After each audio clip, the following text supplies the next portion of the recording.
আওয়ামী লীগের ছাত্র সংগঠন ছাত্রলীগের সাবেক নেতা ফজলুর রহমান একটি টেলিভিশনে টকশোতে বলেছেন, আওয়ামী লীগ একটি অভিশপ্ত দল। এ দলের সঙ্গে জড়িত কেউ কখনো সম্মান নিয়ে থাকতে পারেনি, মরতে পারেনি। আসলেই দেখা যায় আওয়ামী লীগের প্রতিষ্ঠায় শেখ মুজিবের ভূমিকা মুখ্য ছিল না, বরং আওয়ামী লীগ নিষিদ্ধ করার ক্ষেত্রে শেখ মুজিবের ভূমিকা ছিল মুখ্য। 1949 সালের 23শে জুন যে আওয়ামী লীগ রোজ গার্ডেনে প্রতিষ্ঠিত হয়েছিল, তার প্রতিষ্ঠাতা সভাপতি ছিলেন মাওলানা আব্দুল হামিদ খান ভাসানী।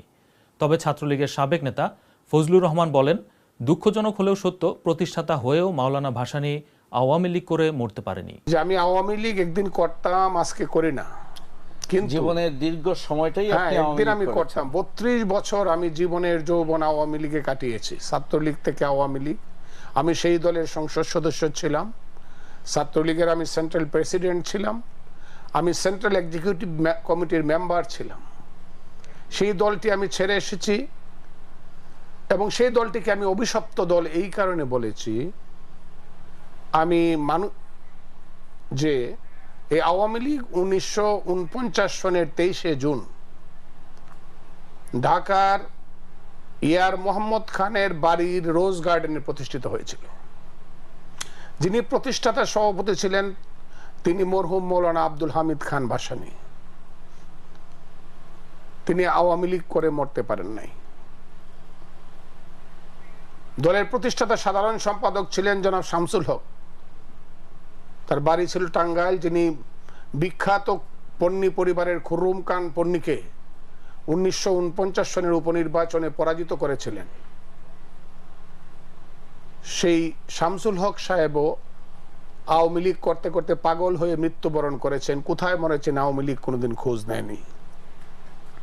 আমি দীর্ঘ কথা বলবো না, শুধু এই কথাটুকুই বলবো, এই আওয়ামী লীগ যখন বিপদে পড়েছে, বিশেষ করে 6 দফা দেওয়ার পরে আওয়ামী লীগের সমস্ত নেতারা যখন জেলে ছিলেন, তখন যে একজন ভদ্র মহিলা আওয়ামী লীগকে মায়ের আদর দিয়ে সারা বাংলাদেশে ঘুরে ঘুরে আওয়ামী লীগের কর্মীদেরকে আশ্রয় দিয়েছিলেন, উজ্জীবিত করেছিলেন, তার নাম ছিল আমেনা বেগম। সেই আমেনা বেগম পর্যন্ত আওয়ামী লীগ করতে পারেননি। এমনকি যিনি জীবনের যৌবন কাটিয়েছেন কারাগারে, তিলে তিলে আওয়ামী লীগকে গড়ে তুলেছেন এবং যিনি মুক্তিযুদ্ধের সময় প্রধানমন্ত্রী ছিলেন, যিনি না হলে হয়তো বা মুক্তিযুদ্ধ এত ত্বরান্বিত হতো না, সেই জনাব তাজউদ্দিন আহমদও কিন্তু আওয়ামী লীগ করে মরতে পারেননি। আমি সিলেটের মানুষকে বলেছি, সিলেটের মানুষ আপনাদের একজন প্রিয় সন্তান, মহান সন্তান, যিনি সেনাবাহিনী থেকে অবসর গ্রহণ করার সঙ্গে সঙ্গে 70 সনে আওয়ামী লীগে যিনি নিজের নাম লিখিয়েছিলেন এবং সিলেটের বালাগঞ্জ বিশ্বনাথ দক্ষিণ সুরমা থেকে যিনি পাকিস্তানের জাতীয় পরিষদের মেম্বার ছিলেন, তার নাম জনাব MAG উসমানী সাহেব, এবং মুক্তিযুদ্ধের সময় তিনি মুক্তিযুদ্ধের প্রধান সেনাপতি ছিলেন। তিনিও কিন্তু শেষ পর্যন্ত আওয়ামী লীগ করে মৃত্যুবরণ করতে পারেননি। আমি আরো বলেছি অনেক কথা। ধরেন আজকে আমাকে বলা হয় আমি ছাত্রলীগের প্রেসিডেন্ট ছিলাম, আমার মতো ছাত্রলীগের অনেক প্রেসিডেন্ট ছিলেন। 1962 সনে আইয়ুবের আমলে যখন ছাত্রলীগ প্রতিষ্ঠিত হয়, শাহ মুয়াজ্জেম সাহেব ছিলেন ছাত্রলীগের তখনকার প্রতিষ্ঠাতা প্রেসিডেন্ট।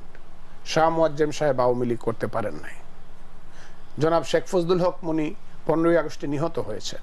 তারপরের প্রেসিডেন্ট ছিলেন জনাব উবাইদুর রহমান, তিনি বিএনপি করে মৃত্যুবরণ করেছেন, আওয়ামী লীগ করতে পারেন নাই। সিরাজ আলম খান, যাকে বলা হয় স্বাধীনতার রূপকার, ছাত্র যুবকদের মধ্যে যিনি স্বাধীনতার বীজ উজ্জীবিত করেছিলেন, আমি আমার অনামিকার আঙ্গুল কেটে তার সামনে রক্ত শপথ করেছিলাম বাংলাদেশের স্বাধীনতার। ইকবাল হল, তৎকালীন ইকবাল হল, আজকের জহুরুল হলের সেই পুকুরের পাড়ে সেই সিরাজুল আলম খানও শেষ পর্যন্ত কিন্তু আওয়ামী লীগ করতে পারেননি। তারপরের প্রেসিডেন্ট ছিলেন জনাব মাজারুল হক বাকি, গণফোরাম করেছেন এবং অজানা অবস্থায় মৃত্যুবরণ করেছেন। তার জেনারেল সেক্রেটারি ছিল সেই মহান নেতা, আমাদের নেতা মাজরুল বাকি গণফোরাম করেছেন না আব্দুর রউফ গণফোরাম করেছেন? মাজরুল হক বাকি সাহেব গণফোরামে গিয়েছিলেন। এবং জনাব আব্দুর রাজ্জাক, যিনি দুইবার ছাত্রলীগের সাধারণ সম্পাদক ছিলেন, অত্যন্ত অসহায় অবস্থায় মৃত্যুবরণ করেছেন। আওয়ামী লীগের সাধারণ সম্পাদক ছিলেন। আওয়ামী লীগের সাধারণ সম্পাদক ছিলেন, কিন্তু পরবর্তী সময়ে আব্দুর রাজ্জাক যে দুঃসহ বেদনা নিয়ে পৃথিবী থেকে চলে গিয়েছেন, আওয়ামী লীগ তার সঙ্গে যে নিষ্ঠুর এবং দুর্ব্যবহার করেছে তা তুলনাহীন। তারপরে আরেকজন ছাত্রলীগের পরের প্রেসিডেন্ট জনাব ফেরদৌস আহমদ কুরাইশি আওয়ামী লীগ করতে পারেননি। এরপরের প্রেসিডেন্ট জনাব আব্দুর রউফ, উনি গণফোরাম করে কিছুদিন আগে মৃত্যুবরণ করেছেন। খালেদ মোহাম্মদ লাই সাহেব সেক্রেটারি ছিলেন, তাদের খোঁজ নাই। তারপরের প্রেসিডেন্ট ইহিয়া খানের মার্শাল্লার সময় যিনি হলেন, তার নাম জনাব তুফায়েল আহমদ, 11 দফা আন্দোলনের মহান নেতা তুফায়েল আহমদ। এখন কোনো মতে আছেন পরানো ধরিয়া, রবি ঠাকুরের সেই গানটির মতো, কোনো মতে আছেন পরানো ধরিয়া। না থাকলেই হয়তোবা রাজনীতি না থাকলেই হয়তোবা ভালো হতো, আমরা তো অন্তত মনে শান্তি পেতাম যে আমাদের নেতারা অপমানিত হচ্ছেন না। তার সাধারণ সম্পাদকের নাম জনাব আসম আব্দুর রব, আওয়ামী লীগ করতে পারেন নাই। তারপরের প্রেসিডেন্ট জনাব নূরে আলম সিদ্দিকী, যার বক্তৃতায় পদ্মা মেঘনা যমুনার ঢেউ থেমে যেত, সেই নূরে আলম সিদ্দিকী আজও জীবিত, কিন্তু তিনি কিন্তু আওয়ামী লীগ করতে পারেন না। সাধারণ সম্পাদক শাহজাহান সিরাজ আওয়ামী লীগ করতে পারেননি। স্বাধীনতার পরে প্রেসিডেন্ট বঙ্গবন্ধুর ভাগ্নে জনাব শেখ শহীদুল ইসলাম, তিনি কিন্তু এখন জাতীয় পার্টি করেন, তিনি আওয়ামী লীগ করতে পারেননি। তার সাধারণ সম্পাদক আব্দুর এম এ রশিদ কোথায় আছে কেউ জানে না, কোনো খোঁজ নাই। তারপরের প্রেসিডেন্ট মনিরুল হক চৌধুরী বিএনপি করেন, সেক্রেটারি সেই শফিউল আলম প্রধান জাগপা করেন।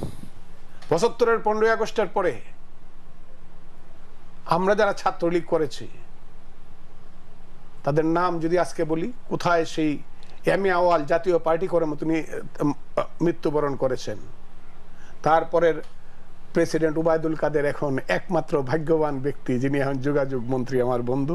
সাধারণ সম্পাদক বাহালুল মজনু চুন্নু খুঁজ নাই, হারিয়ে গেছেন। তার পরের প্রেসিডেন্ট জাহাঙ্গীর সাহেবের খোঁজ নাই।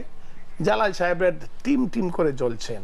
আমি ফজলুর রহমান, আমার সাধারণ সম্পাদক বাহালুল মজনু চুন্নু, সেই সবচেয়ে ত্যাগী নেতা মুকুল বোস, ডিজিএফআই তাকে যেভাবে নির্মম অত্যাচার করেছে তার কোনো তুলনা নাই। তিনিও এখন আর আওয়ামী লীগের কেউ নন।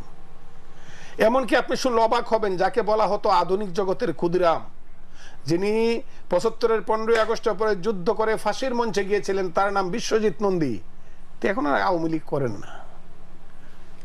আর আমি যাব না, আর আমি আগাবো না। আপনাদের সিলেটের সন্তান, ডাকসুর ভিপি, স্বাধীনতার পরে ছাত্রলীগের একমাত্র ডাকসুর ভিপি, ছাত্রলীগের প্রেসিডেন্ট, সিলেটের সেই সন্তান সুলতান মোহাম্মদ মনসুর কোথায়, কি করেন কে জানে। আমি সেই কারণে বলছি আওয়ামী লীগ একটি অভিশপ্ত রাজনৈতিক দল, এর সন্তানেরা কেউ এই দলে থাকতে পারে না। এই দলে যারা নেতা হন তারা এই লোকগুলাকে মনে করে তিনি হন মাছের মা, আর সব হলো মাছ। একবার জ্যৈষ্ঠ মাসে ডিম পেড়ে যান, আর পরের জ্যৈষ্ঠ মাসে মাছগুলো আর থাকে না।